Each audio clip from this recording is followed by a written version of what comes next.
जी हाँ, हमारे बेलागंज विधानसभा के मतदातागण आप लोग से हाथ जोड़कर विनती है कि इस बार बेलागंज विधानसभा से हमारा युवा नेता डॉक्टर विश्वनाथ यादव जी आ रहे हैं। जी हाँ, इनका चुनाव चिन्ह ललटेन छाप। जी हाँ, याद रहे ललटेन छाप पर भारी से भारी मतों से ललटेन छाप पर बटन दबाकर भारी से भारी मतों से विजय बनाना है। और कहना है कि राह संघर्ष की जो चलता है वही संसार को बदलता है।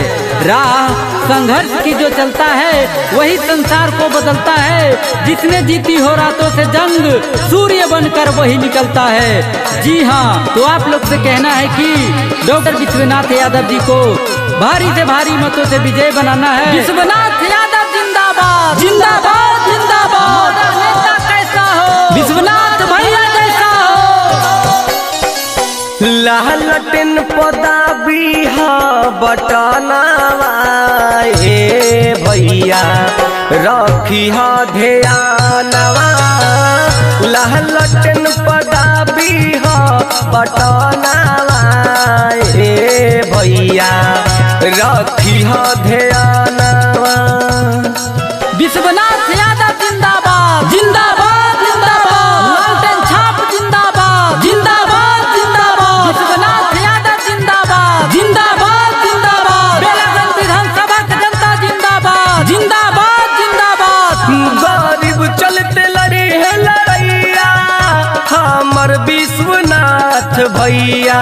विश्वनाथ यादव जिंदाबाद जिंदाबाद जिंदाबाद। बेलागंज विधानसभा की जनता जिंदाबाद। गरीब चलते लड़ी है गरीब चलते लड़ी है गरीब चलते लड़ी है लड़ैया हमर विश्वनाथ भैया। सेवा करथिन खनले हथिन मनावा सुनले चाची रखी हा ध्यानवा। लालटन पदा बीहा पटनावा भैया रखी हा ध्यानवा। ललटेन छाप जिंदाबाद जिंदाबाद जिंदाबाद। हमारा नेता कैसा हो? विश्वनाथ यादव जैसा हो। बेलागंज विधानसभा के नेता कैसा हो? विश्वनाथ यादव जैसा हो। बेलागंज विधानसभा के नेता कैसा हो? विश्वनाथ यादव जैसा हो। बेलागंज विधानसभा की जनता जिंदाबाद जिंदाबाद जिंदाबाद। रोजी रोजगार देतीन जिए के आधार देतीन। विश्वनाथ यादव जिंदाबाद जिंदाबाद जिंदाबाद। बेलागंज विधानसभा की जनता जिंदाबाद। रोजी रोजगार रोजी रोजगार रोजी रोजगार देतीन जिए के आधार देतीन। पूरा करथिन सबके सपनावा भैया रखी हा ध्यानवा। लालटन पदा बीहा बटनावा भैया रखी हा ध्यानवा।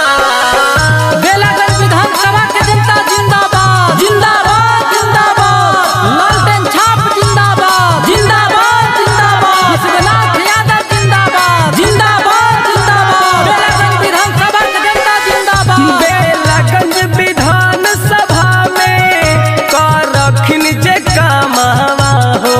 विश्वनाथ यादव जिंदाबाद जिंदाबाद जिंदाबाद। बेलागंज विधानसभा की जनता जिंदाबाद। बेलागंज विधान बेलागंज विधान सभा में करखिन जे कामवा हो। विश्वनाथ भैया उना के ललानावा भैया रखी हा ध्यानवा। विकास ज्योति गाई के कहे गानावा भैया रखी हा ध्यानवा।